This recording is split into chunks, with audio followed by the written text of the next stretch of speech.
கரங்களை உயர்த்தி கர்த்தரை ஸ்தோத்திரம் பண்ணுவோமா? கர்த்தர் நல்லவர். ஹல்லேலூயா. அந்த வசனத்தை வாசிங்க. 92ஆம் சங்கீதம் 13ஆம் வசனம் வாசிங்க. கர்த்தருடைய ஆலயத்திலே நாட்டப்பட்டவர்கள் எங்கள் தேவனுடைய பிரகாரங்களில் செழித்திருப்பார்கள். மறக்காதீங்க, இந்த மாதம் முழுசும் ஒவ்வொரு நாளும் சொல்லுங்க, கர்த்தருடைய ஆலயத்திலே சொல்லுங்க, நாட்டப்பட்டவர்கள். They were planted in the house of God. தேவனுடைய ஆலயத்தில் நாட்டப்பட அங்கேயே என்ன செய்ய வாஞ்சையோடு தேடி வரோம். அதான் இங்கே யாரும் இப்போ யாரும் உட்காந்து இந்த அண்ணால் பார்த்தீங்கன்னா தேவாலயத்தை விட்டு நீங்காதிருந்தாள்.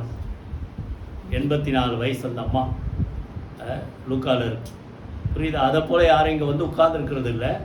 என்ன செய்கிறோம்? சொல்கிற நேரத்துக்கு வந்தால் போதும். அதை மிஸ் பண்ணக்கூடாது. புரியுதா? லேட்டாக வரக்கூடாது, ஆராதனை மிஸ் பண்ணக்கூடாது. இதெல்லாம் என்ன நம்ம என்ன செய்கிறோம்? தேவனை அசட்டப் பண்ணுறோம். அப்போது அப்படி இல்லாதபடி வாஞ்சையோடு தேடி வருகிறவர்கள். 84ஆம் சங்கீதத்தில் நல்ல வார்த்தை இருக்கும்.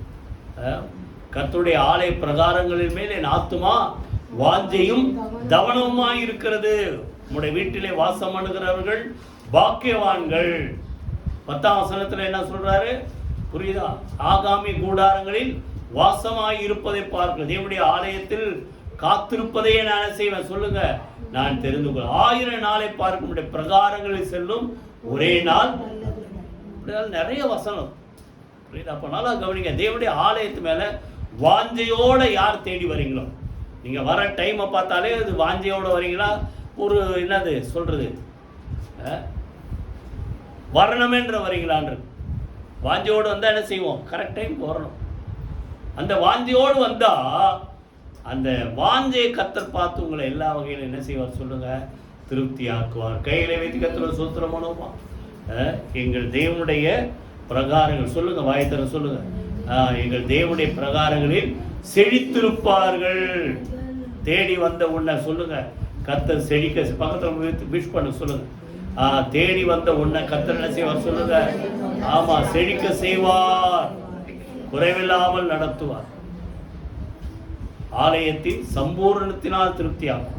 36ஆம் சங்கீதத்தில் 8ஆம் அப்படி ஆலயத்தின் சம்பூர்ண நன்மையினால் என்ன செய்வார்? திருப்தியாக்குவார். 65ஆம் சங்கீதத்தில் பார்த்தீங்கன்னா, உங்களுடைய வீட்டின் நன்மையால் திருப்தியாகும். தேவனுடைய ஆலயம், அவருடைய வீடு எல்லாம் ஒண்ணுதான்.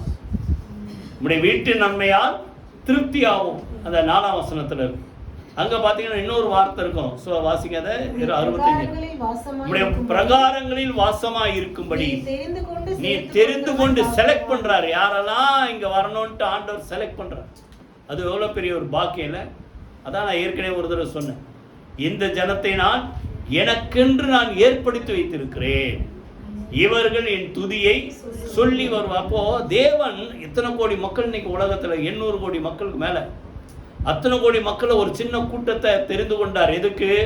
இந்த அவருடைய ஆலயத்தில் வாசமாய் இருக்கும்படி, தேடி வரும்படி, அவரை துதிக்கும்படி என்ன செய்தார்? சொல்லுங்க, தெரிந்து கொண்டு நம்மளை சேர்த்து கொள்ளுகிற மனுஷன் சொல்லுங்க பாக்கியவான். அங்க அப்படி வரும்போது தான் இப்படி பரிசுத்த ஆலயமாகிய வீட்டின் நன்மையால் சொல்லுங்க திருப்தியாகும். கைகளை வைத்து கர்த்தரை சூத்திரம். அப்போ உள்ள வரும்போதே துதியோடு, 100ஆம் சங்கீதத்தில் அப்படித்தானே, துதியோடு நேசிங்க, அவருடைய வாசல்களில் துதியோடு, அவருடைய பிரகாரங்களில் புகழ்ச்சியோடு பிரவேசித்து கர்த்தரை என்ன செய்யுங்க? துதிங்க. கைகளை வைத்து கர்த்தரை சூத்திரம் பண்ணுவோம். அப்போ அந்த துதிக்கு நம்ம முதலிடம் கொடுக்கும். துதிக்கு. ஏன்னா தேவன் எங்கே தான் வாசம் பண்றார்? துதிகள் நடுவில். இஸ்ரவேலின் நல்ல பாட்டு பாடணும், இஸ்ரவேலின் துதிக்குள் வாசம் பண்ணும் தேவன். புரியுதா? அப்போ நீங்க துதித்தா இந்த இடத்துல கர்த்தர் தேடி வருகிறார். கைகளை வைத்து கர்த்தரை சூத்திரம். அதான் அந்த 92ஆம் சங்கீதம் ஆரம்பமே, துதிப்பது நல்லது, கீர்த்தனம் பண்ணுவது நல்லது. புரியுதா? அதனால நல்லா கவனிங்க. துதிக்க அதிகமா இடம் கொடுங்க. சரியான நேரத்துக்கு வாங்க. பாட்டு பாடும்போதே வந்தாதான் அது ஆசீர்வாதம். இல்லைன்னா வந்தோதுக்கு உண்டு. முழுமையா பெற்றுக்கொள்ளணும்னா சொல்லுங்க, அந்த பாடல் ஆராதனை நடக்கும்போதே வந்து கர்த்தரை துதித்து அவருடைய ஆசீர்வாதத்தை என்ன செய்ய சொல்லுங்க, பெற்றுக்கொள்வோம். கைகளை வைத்து கர்த்தரை சூத்திரம் பண்ணுவோமா? அவருடைய பிரகாரங்களில் சொல்லுங்க, ஆண்டவர் என்ன செய்கிறார்? சொல்லுங்க, செழித்திருக்க செய்கிறார். ஒரு 4-5 காரியத்தை இன்னைக்கு பார்க்க போகிறோம். என்னென்னலாம் செழிப்பு இதிலே பார்ப்போம். முதல்ல வாசிங்க, 4ஆம் வசனம் வாசிங்க. கர்த்தாவே, உமது செய்கைகளால் என்னை மகிழ்ச்சியாக்கினீர். உமது கரத்தின் கிரியைகள் நிமித்தம் ஆனந்த சத்தமிடு. தேவனுடைய ஆலயத்தை, அவருடைய பிரகாரத்தை தேடி வருவர்களுக்கு கர்த்தர் கொடுக்கிற நன்மை, ஆசீர்வாதம். முதல்ல உள்ள வந்தவனை என்ன செய்யறா சொல்லுங்க? மகிழ்ச்சியாக. எத்தனை பேர் சொல்றீங்க மகிழ்ச்சியாக்குறாரா சொல்லுங்க? உள்ள நேத்து ஏதோ ஒரு வேதனை, மனசுல துக்கம், பயம் இதெல்லாம் இருந்திருக்கலாம். ஆனா ஆலயத்தை தேடி வந்தவொடனே ஒரு நிம்மதி, ஒரு சந்தோஷம், ஒரு சமாதானம், ஒரு மகிழ்ச்சி உள்ள வந்தவொடனே என்னன்னா அது எப்படி வந்து சொல்ல முடியாது. ஏன்னா தேவன் உள்ள வந்தவொடனே அவர் சொன்ன வார்த்தையின்படி, என் ஜெப வீட்டிலே சொல்லுங்க, அவர்களை கொண்டு வந்து என்ன செய்வேன் சொன்னாரு? மகிழ பண்ணுவேன். என்னுடைய வீடு எல்லா ஜனங்களுக்கும் என்ன வீடு? ஜெப வீடு எனப்படும். அதனால அந்த ஜெப வீட்டை தேடி வரும்போது சொல்லுங்க, மகிழ்ச்சியினால் கர்த்தர் நிரப்புகிறார். உங்களுடைய செய்கைகள் நிமித்தம் என்ன செய்யறாரா? மகிழ்ச்சி. அப்படின்னா அர்த்தம், தேடி வந்தா உங்க வாழ்க்கையில நீங்க எதிர்பார்க்கிற நன்மையும் எதிர்பாராத நினைப்பதற்கு வேண்டிக் கொள்வதற்கு மிக அதிகமாக நமக்கு செய்ய வல்லமையுள்ள தேவன். அவர் செய்வதன் நிமித்தம் உங்க குடும்பத்துல என்ன உண்டாக சொல்லுங்க? மகிழ்ச்சி உண்டா. அப்படி கரங்களின் செய்கைகள் நிமித்தம், கிரிகள் நிமித்தம் என்ன செய்யறார் சொல்லுங்க? மகிழ்ச்சி ஆக்கிறார். ஆனந்த சத்தமிடுவேன். அப்போ தேவ ஆலயத்தை தேடி வரும்போது முதல்ல என்ன உண்டு சொல்லுங்க? சந்தோஷம். நீங்கள் என்னை மறுபடியும் காண்பீர்கள், அப்பொழுது உங்கள் இருதயம் என்ன செய்யுமா? யோவான் 16 அதிகாரத்தில் சொல்ற, அப்பொழுது உங்கள் இருதயம் சந்தோஷப்படும். கைகளை வைத்து கர்த்தரை ஸ்தோத்திரம் பண்ணுவோமா? புரியுதா? கர்த்தர் நல்லவர். அல்லேலூயா. அந்த தேவ சமூகத்தை தேடி வரும்போது கர்த்தர் மகிழ்ச்சியினால் நிரப்ப வல்லவர். கைகளை வைத்து கர்த்தரை ஸ்தோத்திரம் பண்ணுவோமா? இந்த சந்தோஷம் இங்க உள்ள வந்தவனை ஏன் வருதுன்னா, உள்ள வந்துட்டேன் ஆண்டவர் பார்த்துக்குவார். அந்த நம்பிக்கை. ரோமர் 12:12 ஒரு வார்த்தை, நம்பிக்கையிலே வாசிங்க, நம்பிக்கையிலே சந்தோஷமாயிருங்கள், உபத்திரவத்திலே பொறுமையாயிருங்கள், ஜபத்திலே உறுதியாய் தரித்திருங்கள். அப்போ முதல்ல அந்த வார்த்தை பாயிண்ட் என்ன சொல்லுங்க? நம்பிக்கையிலே. வாயத்தர சொல்லுங்க, நம்பிக்கையிலே சந்தோஷமாயிருங்கள். உள்ள வந்தவொடனே ஆண்டவர் தேடி வந்துட்டப்பா, ஒரு நிம்மதி. தேடி வந்துட்டு அவர் பார்த்துக்குவார். கர்த்தர் மேல் ஒரு பாரத்தை என்ன செய்? வைத்து விடு, அவர் உன்னை ஆதரிப்பார். நீதிமானை ஒருபோது என்ன செய்ய மாட்டார்? தள்ளாட விட மாட்டார். அவரை தேடி நான் வந்துட்டு கர்த்தர் இனிமேல் எல்லாத்தையும் அவர் பார்த்துக்குவார். அந்த நம்பிக்கையே நமக்கு எதை கொடுத்துரும்? சந்தோஷத்தை கொடுத்துரும். கையில வைத்து கர்த்தரை ஸ்தோத்திரம் பண்ணுவோமா? நம்பிக்கையோட வாங்க, நம்பிக்கையோட வாங்க. கர்த்தருடைய ஆலயத்துக்கு நம்பிக்கையோட தேடி வரும்போது நீங்க என்ன நம்பிக்கையோட வரீங்களோ, நான் நம்புகிறது சொல்லுங்க வாய் திறந்து, நான் நம்புகிறது யாரால வரும்? அவராலே வரும். அந்த நம்பிக்கை நமக்கு சந்தோஷத்தை கொடுக்கும்.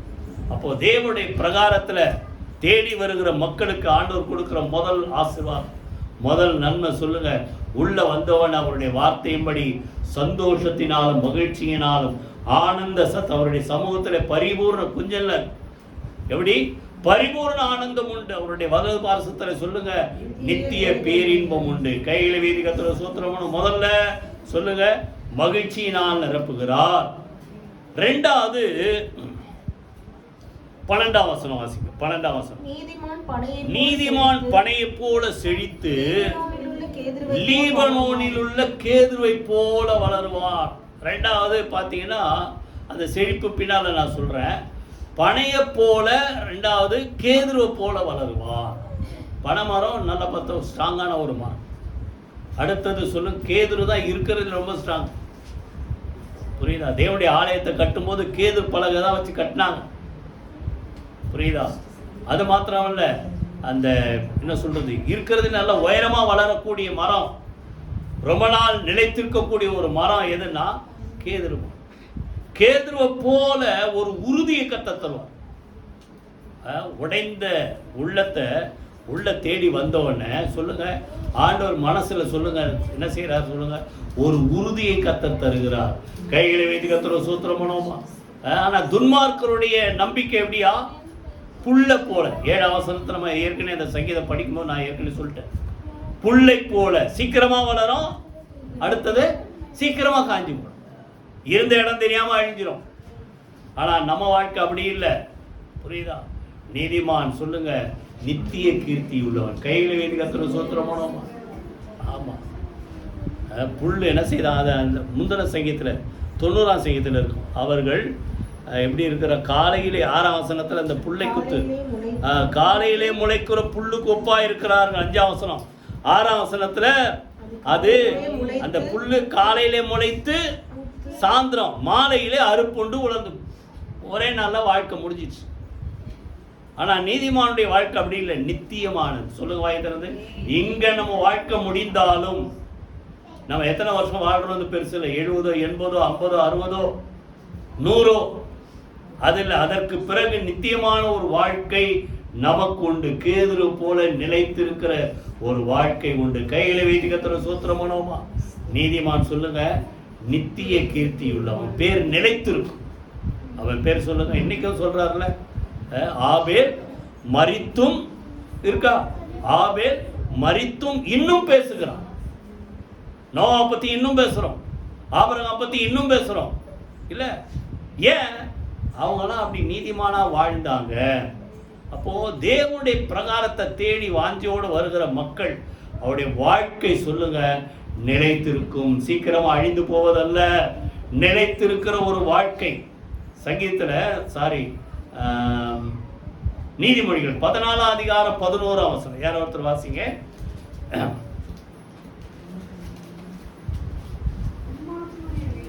துன்மார்க்கருடைய வீடு அழியும், செம்மையானுடைய கூடாரமோ செழிக்கும். எது ஸ்ட்ராங்கு? உங்களை பார்த்து கேட்குறேன். கூடாரம் ஸ்ட்ராங்கா, வீடு ஸ்ட்ராங்கா? சொல்லு. கூடாரம் என்ன? டென்ட் தானே. டென்ட் ஸ்ட்ராங்கா, வீடு ஸ்ட்ராங்கா? வீடு தான் ஸ்ட்ராங்கு. ஆனால் என்ன சொல்றாரு? துன்மார்க்கனுடைய வீடு, அவன் பெரிய காங்கிரீட் போட்டு கட்டினாலும் ஒன்றும் இல்லாமல் போயிடுமா.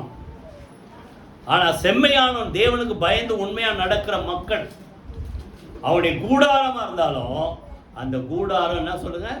கூடாரம் சொல்லுங்க செழிக்கும். கைகளை வைத்து கத்துற சூத்திரம் பண்ணுவோமா? புரியுதா? நித்திய கீர்த்தி உள்ளவன், நீதிமான், திட அஸ்திபாரம் உள்ளவன். அவருடைய வாழ்க்கை சொல்லுங்க நிலைத்து. முதல்ல என்ன சொல்லுங்க? ஆனந்த மகிழ்ச்சி. ரெண்டாவது ஸ்டெபிலிட்டி, உறுதி. நம்ம வாழ்க்கை என்ன செய்யுது? அழிந்து போவதல்ல. ஒரு நாணல் போல இருந்தாலும் அந்த நாணலையும் காப்பாற்றுற ஆண்டவர் நம்முடைய ஆண்டவர். புரியுதா?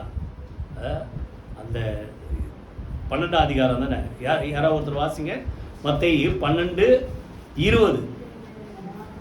நியாயத்திற்கு ஜெயம் கிடைக்க பண்ணுகிற வரைக்கும், மத்தேயு 12:20. நியாயத்திற்கு ஜெயம் கிடைக்க பண்ணுகிற வரைக்கும் அவர் நெறிந்த நாணலை முறிக்காமலும் மங்கி எரிகிற திரியை அணைக்காமலும் இருப்பார். நாணல் போல உங்க நம்பிக்கை ஊசலான்னா கூட சரி, அந்த நம்பிக்கை கொஞ்சம் இருக்குது பாருங்க, அந்த நம்பிக்கையை கர்த்தர் என்ன செய்ய மாட்டார் சொல்லுங்க? அணைந்து போக விட மாட்டார். அதனால பின்னால சொல்றாரு, புறஜாதிகள் அவர் மேல் நம்பிக்கையாய் இருப்பார்கள். கைகளை வைத்து கர்த்தர் சூத்திரம் பண்ணுவோமா? அப்ப நம்ம வாழ்க்கை நிலைத்திருக்கும், நம்ம நம்பிக்கை நிலைத்திருக்கும். அது நிச்சயமா நிறைவேறும். நான் நம்புகிறது சொல்லுங்க அவராலே வரும். முதல்ல பிரகாரத்தை தேடி வந்தா முதல்ல மகிழ்ச்சி. ரெண்டாவது சொல்லுங்க ஸ்டெபிலிட்டி, உறுதி, நிலைத்திருக்கிற ஒரு தன்மை. மூணாவது சீக்கிரமா பார்த்து முடிச்சிருவோம். 14ஆம் வசனம் 15ஆம் வசனம் வாசிங்க. இல்ல அதுக்கு முன்னாடி 10ஆம் வசனம். மூணாவது 10ஆம் வசனம். என் கொம்பை காண்டாமிருகத்தின் கொம்பை போல உயர்த்துவீர், புது எண்ணெயால் அபிஷேகம் பண்ணப்படுகிறேன். கைகளை வைத்து கர்த்தர் சோத்திரமானுங்க. அப்போ மூணாவது சொல்லுங்க உயர்த்துகிற தேவன். வாயத்திரம் சொல்லுங்க, சொல்ல மாட்டீங்களா? சொல்லுங்க உயர்த்துகிற. போன வாரமா அது முந்தின வாரமா யோசுவா பத்தி ஒரு வார்த்தை. யோசுவா என்னும் வாலிபனோ ஆசரிப்பு கூடாரத்தை விட்டு பிரியாதிருந்தான். புரியுதா? மோசேக்கு ஊழியம் செஞ்சுட்டு அந்த தேவனுடைய கூடாரத்திலே தங்கி இருக்கிறான், அங்கே தங்கி இருக்கிறான். அதான் சேர்த்து கொள்ளுகிற மனுஷன், சேர்த்து கொள்ளப்பட்ட மனுஷன், அங்கே வாசமா இருக்கிற மனுஷன் யோசுவா. ஆனால மோசேக்கு அடுத்து யாருக்கு அந்த உயர்வு, அந்த உயர்ந்த பதவி? எத்தனை மக்கள் பாருங்க, 6,03,550 பேர். யாரு? ஆண்கள் மாத்திரம் 20 வயசுக்கு மேலே இருக்கிறோம், 20 வயசுக்கு கீழே இருக்கிறவங்க, பெண்கள். புரியுதா? அப்போ பிள்ளைங்க, பெண்கள், இது இன்னும் எவ்வளோ பேர் இருக்கிறாங்க, அந்த அந்நிய ஜாதி வேலைக்காரர்கள். எத்தனை லட்சம் பாருங்க, அத்தனை லட்சம் மேலே ஆட்கள் மேலே ஒரு தலைவனாய் உயர்த்தப்பட்டது காரணம் யோசுவா தேவனுடைய பிரகாரத்தை அதிகமாக தேடின ஒரு மனுஷன். கைகளை வைத்து கத்துற சூத்திரமான போ. மூணாவது சொல்லுங்க, வாழ்க்கையில் சொல்லுங்க, உங்கள் வாழ்க்கையில் உயர்வை தருவா. சொல்ல மாட்டீங்களே, உயர்த்துவீர். காண்டாமிருகத்தை எப்படி சொல்லுங்க, காண்டாமிருகத்தின் கொம்பை போல உயர்த்துவீர். புது எண்ணெயால் அபிஷேகம், அந்த அபிஷேகம் நம்மளை உயர்த்தும்.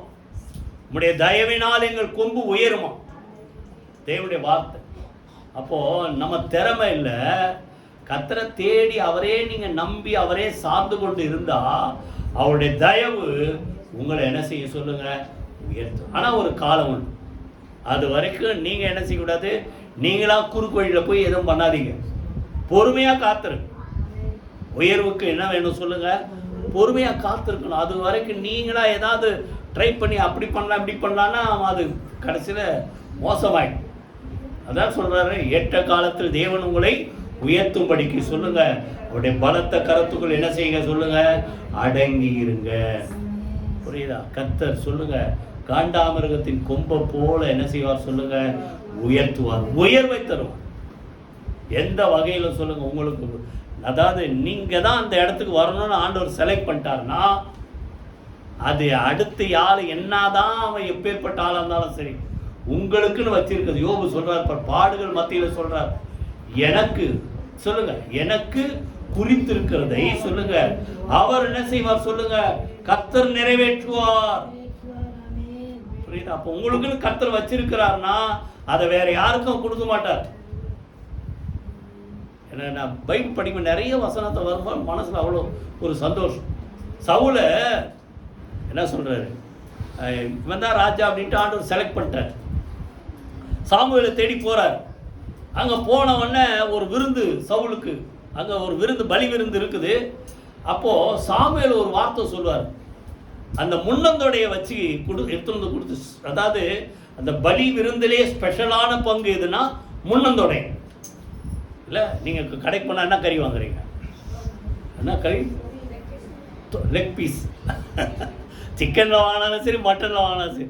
நானும் கறி கடைக்கெல்லாம் போகும்போது தான் தொடக்கறி போடுப்பா. அப்போ அந்த காலத்திலேயே அந்த முன்னந்தோட ஸ்பெஷல் பார்ட். அப்போது அந்த சாமுவேல் சொல்கிறாரு, இதை அந்த வந்திருக்கிறா பாருங்க சவுல், அவன்கிட்ட வைங்க சொல்லிட்டு ஒரு வார்த்தை சொல்கிறார். புரியுதா? இது உனக்காக வைத்திருக்கப்பட்டது. அதாவது ஆண்டவர் செலக்ட் பண்ணி அதை என்ன செய்யற, பாதுகாத்து வைக்கிறார். யாருக்கு கொடுக்கணும்? சவுலுக்கு கொடுக்கணும். அப்போ உங்களுக்கு கர்த்தர் என்ன கொடுக்கணும் நினைச்சிருக்கிறாரோ அதை வேற யாராலும் என்ன செய்ய முடியாது சொல்லுங்க, பறித்து சொல்ல மாட்டீங்களே, பறித்து கொள்ள முடியாது. எந்த இடத்துல உங்களை உயர்த்தணும் கர்த்தர் வச்சிருக்கிறாரோ அந்த இடத்துல யாரு தலைகீழா நின்று என்னதான் என்ன சொல்றது தந்திரமா இதா பண்ணாலும் ஒன்றும் பண்ண முடியாது. உங்களுக்கு வைத்திருக்கிறதை கர்த்தர் உங்களுக்கு தருவார். ஏன் தெரியுமா? நீங்க தேவனுடைய பிரகாரத்தில் கர்த்தர் சேர்த்து கொண்ட ஒரு மனிதன். புது எண்ணெயால் அபிஷேகம் பண்ணி காண்டாமிருகத்தின் கொம்பை போல சொல்லுங்க உயர்த்துகிறவர். மூணாவது உயர்வு.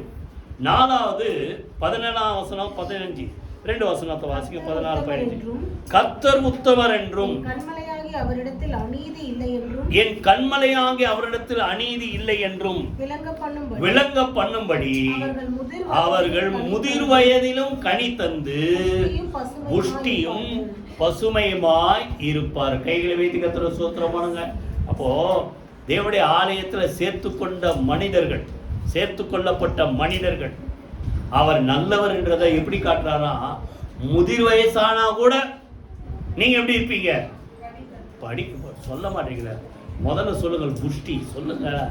நல்லா ஆமா, புஷ்டின்னா அதுக்காக இந்த இப்போ இந்த உலகத்துக்கெல்லாம் புஷ்டினாலே இப்போ பயமா இருக்கு. குண்டாயிட்டா என்ன அந்த வியாதி வந்துடுமா, இந்த வியாதி வந்துடும். புஷ்டின்னா என்ன அர்த்தம்? நீங்க ஸ்ட்ராங்கா இருப்பீங்க அப்படி சொல்லுங்க. ஆமா, புஷ்டினா சொல்லுங்க நல்லா ஸ்ட்ராங்கா இருப்பீங்க. ரெண்டாவது முதிர் வயசானா கூட எப்படி இருப்பீங்க, கனி கொடு, மற்றவனுக்கு புரோஜனமா இருப்பீங்க. சொல்லுங்க வாயை திறந்து, முதிர் வயதிலும் சொல்லுங்க, கனி தந்து புஷ்டியும் பசுமையுமாய் இருப்பார்கள். கைகளை வைத்து கர்த்தருக்கு ஸ்தோத்திரம் பண்ணுங்க. பவுல் கடைசி காலத்தில் எழுதுறார், நான் என் சரீரத்தில் நிலைத்திருப்பது உங்களுக்கு பிரயோஜனம், ஆனா எனக்கு ஆசை அவர்கிட்ட போய் சேர்ந்துடணும். நம்ம சாட்சி சொல்லும்போது சொன்னாங்க, ஆண்டவரே என்னை வேதனையிலலாம் வைக்காதீங்க, இருந்தால் சுகமாக வாழணும், இல்லைன்னா எடுத்துங்க. இதை போல் எத்தனை தடவை நீங்கள் ஜெபம் பண்ணியிருப்பீங்க எல்லாரும் இல்லை? ஒரு சின்ன பிரச்சனை வந்தால், ஒரு சின்ன பாடு வந்தவொடனே எடுத்துங்க எடுத்துங்க எடுத்துங்க எடுத்துக்கிட்டா இன்னைக்கு சர்ச்சில் யாருமே இருக்க மாட்டோம் இல்லை? அதெல்லாம் அவருக்கு டைம் இருக்கு, புரியுதா? பவுல் எதுக்கு சொல்றாருன்னா, அவருக்கு ஆசை அங்க போறது, மேல போறது. ஆனா சபைக்கு பிரயோஜனம் எது? அவர் அந்த முதிர் வயசுல இருந்து ஊழியம் செஞ்சு சபைக்கு ஆசீர்வாதமா இருக்கணும். கைகளை வீதி கர்த்தருக்கு ஸ்தோத்திரம் பண்ணுவோமா? அதே போல மோசேயே சொல்றாரு, என்ன சொல்றாரு? ஆண்டவரே இந்த பாடலை என்னால தாங்க முடியல, மிஞ்சின பாரம் என்ன செய்யுங்க, எடுத்துங்க. எலியாவும் சொல்றாரு, நான் நல்லவன் இல்லை, என்ன செய்யுங்க. இப்படிலாம் சொன்ன ஆளுங்கள் லேசில் எடுக்கவே இல்லைங்க. அவன் சாவே இல்லாமல் போயிட்டார் மேலே. எலியா மோசே எத்தனை வருஷம் இருந்தாரு? 120 வயசு. அப்போ முதிர் வயதிலும் அவர்கள் மற்ற மக்களுக்கு சொல்லுங்க, கனி தரதான ஃப்ரூட்ஃபுல் லைஃப் சொல்லுங்க, என்ன சொல்லுங்க, பிரயோஜனமுள்ள வாழ்க்கை. வாயத்தர சொல்லுங்க, நான் மற்றவனுக்கு சொல்லுங்க, பிரயோஜனமுள்ள வாழ்க்கை, கனி தந்து புஷ்டியும் பசுமையுமா. நீ எவ்வளவு வயசானாலும் நீங்க இருக்கிறது எங்களுக்கு ஆசீர்வாதம் சொல்ற மாதிரி வைப்பேன், புரியுதா? ரொம்ப ஆனால நான் ஜெபம் பண்றேன், ரொம்ப வயசுல இருந்துட்டு எப்படா போவேன்னு யாரும் நம்ம சொல்லக்கூடாது. நான் எத்தனை நாள் இருந்தாலும் எத்தனை வருஷம் இருந்தாலும் நீங்க இருக்கிறதா எங்களுக்கு ஆசீர்வாதம் ஒரு 10 பேர் சொல்லணும், அது வரைக்கும் நம்ம இருக்கணும். அதை போல எவ்வளவு வயசானாலும் சொல்லுங்க, நம்ம மற்றவர்களுக்கு சொல்லுங்க பிரயோஜனம். மோசே எத்தனை வருஷம் இருந்தார் சொல்லுங்க? 120 வயசு. நீங்க அப்புறம் எடுத்து படிச்சு பாருங்க, உபாகம் 34 அதிகாரம் எடுத்து படிச்சு பாருங்க. அதுல ஒரு வார்த்தை இருக்கும், 6ஆம் வசனம் 7ஆம் வசனம் நினைக்கிறேன். அவன் 120 வயசு மரிக்கும் போது அவன் கண் என்ன செய்யல சொல்லுங்க? இருள் அடையவில்லை. அடுத்தது பலன் குறையல. எத்தனை வயசுல? இன்னைக்கு யார் இருக்கிறாங்களோ தெரியல, உலகத்துல யாரா இருப்பாங்க, உலகத்துல ஏதோ ஒரு மூலையில 120 வயசு இருக்கிறவங்க இருப்பாங்க. 120 வயசு. அதை விட யாராவது வச்சிருக்கீங்களா அந்த பகுதி? 34 அதிகாரம் உபாகமம் முதல் வசனம் யாராவது ஒருத்தர் வாசிங்க. உபாகமம் 34 அதிகாரம் முதல் வசனம். பின்பு மோசே மோவாபின் சமனான வெளிகளிலிருந்து எரிகோவுக்கு எதிரான நேபோ மலையில் இருக்கும் பிஸ்கா, அந்த பீக் கொடுமுடி, கொடுமுடியிலே சொல்லுங்க. எத்தனை பேர் கேட்டீங்களா? பிஸ்கா மலையில கொடுமுடினா என்ன? சிகரம். ஊட்டிக்கு போனீங்கன்னா எங்க இருக்கிறதுல ஹைட்டு தொட்டபெட்டா, அதான் அந்த வெஸ்டர்ன் காட்ஸ்ல ஹைட்டான ஒரு இடம். ஆனா எல்லாரும் என்ன பண்ணுவாங்க? நடந்தா போவோம், பஸ்ல போவாங்க, கார்ல போவாங்க, ஆட்டோல போவாங்க. இவரு அந்த சிகரம், மலை சிகரத்துக்கு சொல்லுங்க ஏறி போறாரு. எந்த வயசுல? சொல்ல மாட்டீங்க. எந்த வயசுல? 120 வயசுல. ஏன்டா அந்த செகண்ட் ஃப்ளோருக்கு நம்ம வரோம், எத்தனை பேர் கஷ்டப்படுறீங்க? 2 மாடி ஏறுறதுக்கே உங்களுக்கு இவ்வளவு கஷ்டமா இருக்குது. 120 வயசுல எங்க ஏறாரு? ஆமா, பிஸ்கா அந்த மலை சிகரத்துக்கு ஏறாரு. இதான் கர்த்தர் கொடுக்குற மேல. முதிர் வயசானாலும் வாயத்தர சொல்லுங்களேன், விசுவாசோட சொல்லுங்க, எனக்கு அப்படிப்பட்ட ஒரு பலன் உண்டு. ஆமா, பிரயோஜனமா இருக்கும். சரியா? அதுக்கு நான் சொன்னேன். 4வது 5வது கடைசியா செழிப்பு. 13 திருப்பி வாசிங்க. கர்த்தருடைய ஆலயத்திலே நாட்டப்பட்டவர்கள் தேவனுடைய ஆலயத்தில், தேவனுடைய பிரகாரத்துல சொல்லுங்க செழித்திருப்பார்கள். கைகளை வேதி கர்த்தரை ஸ்தோத்திரம் பண்ணுமா? அப்போ கடைசியா ஆண்டவர் முடிக்கும் போது சொல்றாரு, உங்க வாழ்க்கையில குறைவில்லாதபடி சொல்லுங்க வாய் திறந்து செழிப்பை கத்தத்தை. எப்படிப்பட்ட செழிப்பு? புல்ல மாதிரி இல்லை, சீக்கிரமா தான் வரும். ஆனா பனைய போல செழிப்பு, கேதுருவ போல செழிப்பு. புரியுதா? இந்த செழிப்பு கர்த்தர் கொடுத்தாதான் நடக்கும். என்ன சொல்ல போனா கர்த்தரை நம்பினாதான், அப்படிதானே? கர்த்தரை சொல்லுங்க, நம்புகிறவனோ செழிப்பான். பெருநெஞ்சன் வழக்கை என்ன பண்றானா, கொழுவுகிறான். அது என்ன கொழுவுகிறான்னு அர்த்தம்? சண்டை மூட்டி விடுறான், சின்னதை பெருசாக்குறான். அதான் அதோட அர்த்தம். ஸ்டிர் அப் அப்படின்றது அந்த வார்த்தை. என்னது? குழப்பி விடுறான். ஆனா கர்த்தரை நம்புறவன் எப்படி இருப்பான் சொல்லுங்க, வாயை திறந்து? செழிப்பான். கைகளை வைத்து கர்த்தரை சோத்துறப்போ, இந்த தேவனுடைய ஆலயத்தை நான் தேடி வந்தேன், அவர் சொன்ன வார்த்தையின்படி என்னையும் சொல்லுங்க, வாயத்தில் சொல்லுங்க, விசுவாசோட அறிக்கை பண்ணுங்களேன், என்னையும் என் குடும்பத்தையும் சார்ந்திருக்கிற மக்களை கர்த்தர் என்ன செய்வார்? குறைவில்லாமல் போஷிப்பார். சொல்லுங்க, கர்த்தர் அவருடைய ஆலயத்தை தேடி வந்த என்ன செய்வார் சொல்லுங்க? செழிக்க வைப்பார். அந்த நம்பிக்கையோட வாங்க. அந்த நம்பிக்கை உங்களை என்ன செய்யும்? கர்த்தரை நம்புகிறவன் என்ன செய்வான் சொல்லுங்க? சரி, நம்பிக்கை. நம்புகிறதுக்கு யாரு? ஆபிரகாம். எப்படி பிள்ளை பார்த்தாரு? நம்புகிறதுக்கு ஏதுவில்லாத இருந்தும், சான்ஸே இல்லைன்னா நம்புறாரு.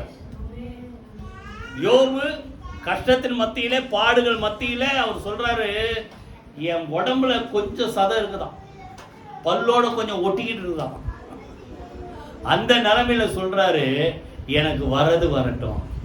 இல்ல எத்தனை பேர் சொல்லுவீங்க, எனக்கு ஏண்டா வந்ததுன்னு சொல்றோமே தவிர, வரது வரட்டும், வரது வரட்டும், ஆண்டவர் இருக்காரு, விசுவாசம் எத்தனை பேர் சொல்லுவீங்க? அப்படிதான் யோபு சொல்றார். யோபு 13:13, எனக்கு வருகிறது வரட்டும். புரியுதா? அங்கதான் சொல்றாரு, கொஞ்சம் தோல் தான் ஒட்டிட்டு இருக்கு, ஆனாலும் அவர் என்ன சொல்றாரு சொல்லுங்க? அவர் என்னை கொன்று போட்டாலும் அவர் மேல் நான் நம்பிக்கையா இருப்பேன். இந்த நம்பிக்கை தான் உங்களை செழிக்க வைப்போம். என்ன வந்தாலும் சரி, கர்த்தர் என்னை கைவிட மாட்டார்.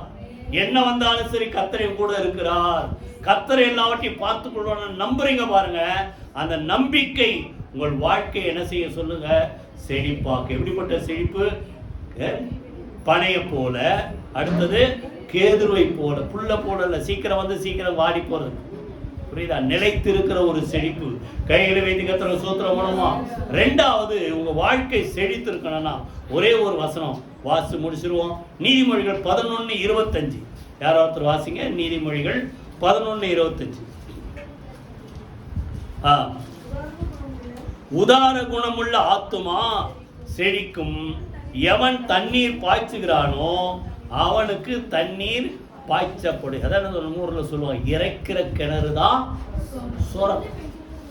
இறைக்காம விட்டுட்டீங்கன்னா நீங்க என்ன நினைக்கலாம்? இறைச்சி ஊத்துனா கிணறு வத்தாது. எத்தனை பேர் நம்புறீங்க?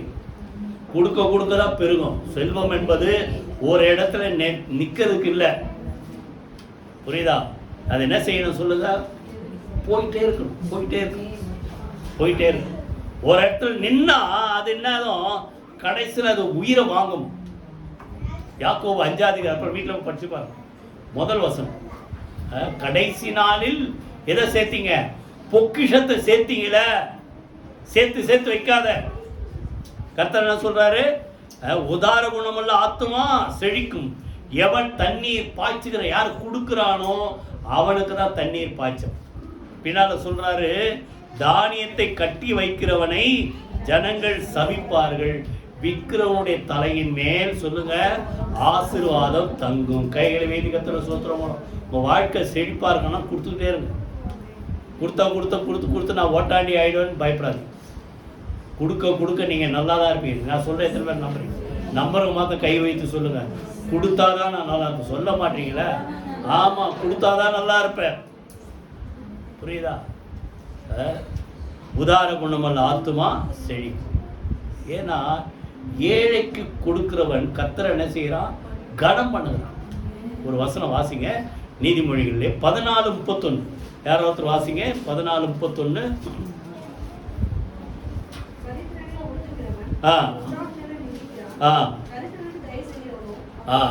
கொடுக்காம ஒடுக்கிறவன்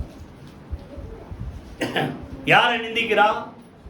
அந்த தரித்திரனே உண்டாக்கணும் ஒரு ஆண்டவர், நம்மளே உண்டாக்கணும் அதே ஆண்டவர் தான். புரியுதா?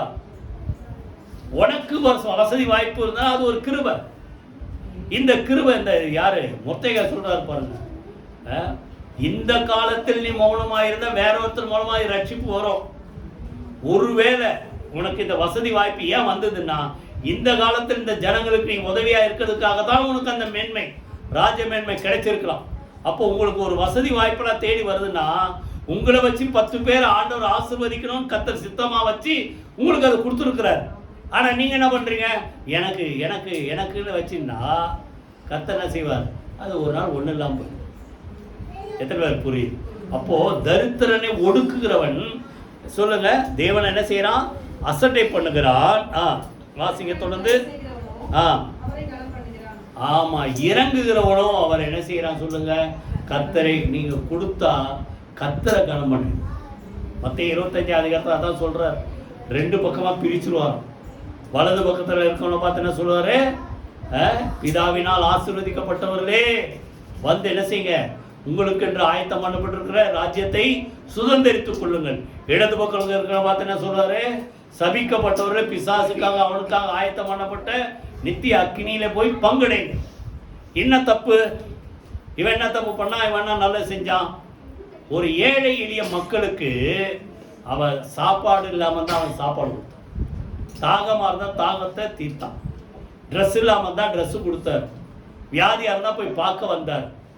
புரியுதா, விசாரிக்க வந்தார். அப்போ இவரை சொல்லிட்டு சொல்றாரு, இந்த சிறியரில் ஒருவனுக்கு எதை செய்தீர்களோ அதை எனக்கே செய்தீர்கள். அப்போ நல்லா கவனிங்க, நீங்க நினைக்கல யாரோ ஒருத்தர், அதே எபிரேயர்ல தான் இருக்கும். நீங்க இந்த அந்நியரை உபசரிச்சா உங்களை அறியாமலே நீங்க என்ன செய்யுங்க, தேவ தூதரை உபசரிக்கிறீங்க. யாரோ ஒருத்தர் அவனுக்கு ஏன் கொடுக்கணும் அப்படின்னு நினைக்கலாம், சொல்ல முடியாது. ஒருவேளை ஏஞ்சலா கூட இருக்கலாம். இல்ல, ஆபிரகாம் உட்கார்ந்து இருக்கிறார், 18 அதிகாரம் அப்புறம் படிச்சுப்பார். ஆதியாகமத்தில் மரத்தடியில் வெயில் நிழலா சாஞ்சி உட்கார்ந்து இருக்கிறார். அங்க பார்த்தா தூரத்துல 3 பேர் வராங்க. எத்தனை பேர் அப்படி 3 பேரை பார்த்தோன்னு உள்ள ஓடுங்க வீட்டுக்கு. இவர் போய் எதிர்கொண்டு போய், வாங்க எங்க ஆண்டவர்மார்களே, வாங்க எங்க வீட்டுக்கு வாங்க, காலை கழுவிட்டு உட்காந்து ரெஸ்ட் எடுங்க, கொஞ்சம் சாப்பாடு சாப்பிட்டு போங்க. புரியுதா? அதை போல யாருன்னு தெரியாம உபசரித்தான். யாரு? ஆபிரகாம். ஆனால்தான் பார்த்தா அந்த வீட்டுக்கு கர்த்தர் பிள்ளை செல்வத்தை கர்த்தர் கொடுத்தார். கையில வைத்து கர்த்தர் சோத்திரம் பண்ணுவோம். அந்நியரை உபசரிக்க மறவாதுங்க. அதனாலே ஒரு சிலர் ஆபிரகாம் தெரியா அவங்க ஏஞ்சல்ஸ்ன்ட்டு சாதாரண மனுஷன் நினைச்சு உபசரித்தார். ஆனா சொல்றாரு, அடுத்த உற்பத்தி கால திட்டத்தில் வருவ யாருக்கு பிள்ளை இருக்கும், சாராளுக்கு ஒரு பிள்ளை இருக்கும். கையில வைத்து கர்த்தர் சோத்திரம் பண்ணுவோம். அப்ப நல்லா கவனிங்க, உதார குணம், அந்த தாராளமா மற்றும் கொடுங்க, உங்க வாழ்க்கை ஒரு நாளும் குறைவில்லாமல் கர்த்தர் நடத்துவார். கையில வைத்து கர்த்தர் சோத்திரம் பண்ணுவோமா. எங்கள் தேவனுடைய பிரகாரங்களில் சொல்லுங்க, வாய்த்தறது செழித்திருப்பார்கள். எல்லாரும் எழுந்து கர்த்தரை சோத்திரம் பண்ணுவோமா. கர்த்தருடைய ஆலயத்திலே நாட்டப்பட்டவர்கள் தேவனுடைய பிரகாரங்களில் செழித்திருப்பார்கள். முதல்ல சொல்லுங்க, தேவ ஆலயத்தை தேடி அவர் பிரகாரத்தை தேடி வரும்போது வாயத்தில் சொல்லுவோம், முதல்ல மகிழ்ச்சியாக்குகிறார். சொல்லுங்க, மகிழ்ச்சியாக்கு. 2வது உறுதி, வாழ்க்கை நிலைத்திருக்கும். 3வது உயர்வு. 4வது சொல்லுங்க, மற்றவர்களுக்கு என்ன வயசானாலும் நீங்க பிரயோஜனமா இருப்பீங்க. 5வது செழிப்பை கர்த்தர் கொடுப்பார். குறைவில்லாமல் ஒரு குடும்பத்தை கர்த்தர் நடத்துவார். தேவாலயத்தை தேடி வந்ததுனால இங்க இருக்கிற சம்பூர்ண நன்மையினால் கர்த்தர் உங்களை திருப்தியாக்கி அனுப்புவாரா. கரங்கள் வைத்து அப்படியே கர்த்தரை துதிப்போம், கர்த்தரை சூத்திரம் பண்ணுவோமா. நன்றி தகப்பனே, நீர் கொடுத்த அந்த வார்த்தைக்காக. ஆண்டவரே, கர்த்தருடைய ஆலயத்திலே நாட்டப்பட்டவர்கள் எங்கள் தேவனுடைய பிரகாரங்களில் செழித்திருப்பார்கள் சொன்ன வார்த்தைப்படி அதிகமாக தேடுகிற தேவ ஜனங்களை கர்த்தர் உம்முடைய நன்மையினால் நிரப்பி திருப்தியாக்குவதற்காக, அவர்களை மகிழ்ச்சியாக்குவதற்காக நன்றி செலுத்தனுடைய வாழ்க்கையிலே ஒரு நிலைப்பு தன்மை கர்த்தாவே, உயர்வை கர்த்தர் தருவதற்காக நன்றி செலுத்துற தகப்பனே.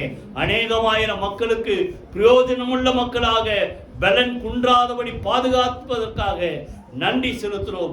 எல்லா வகையிலும் குறைவில்லாமல் சகல விதமான நன்மையினால் நிரப்பி செழிப்பாக்குவதற்காக நன்றி செலுத்துகிறோம். ஒவ்வொரு குடும்பத்தை கர்த்தர் இந்த மாதம் முழுவதும் ஒரு குறைவில்லாதபடி ஒவ்வொரு நாளும் கர்த்தர் சகல நன்மையினால் நிரப்பி செழிப்பாக்குவீராக. சந்தோஷத்தை, சமாதானத்தை, சுகத்தை, ஆரோக்கியத்தை கர்த்தர் தருவதற்காக நன்றி செலுத்துகிறோம். இந்த பிள்ளைகளை இயேசுவின் நாமத்தினாலே ஆசீர்வதிக்கிறோம். கர்த்தர் அப்படியே ஆசீர்வதிப்பீராக. இயேசு கிறிஸ்துவின் ஜீவனுள்ள ஜெயமுள்ள நாமத்தில் ஜெபிக்கிறோம் நல்ல பிதாவே. ஆமென், ஆமென்.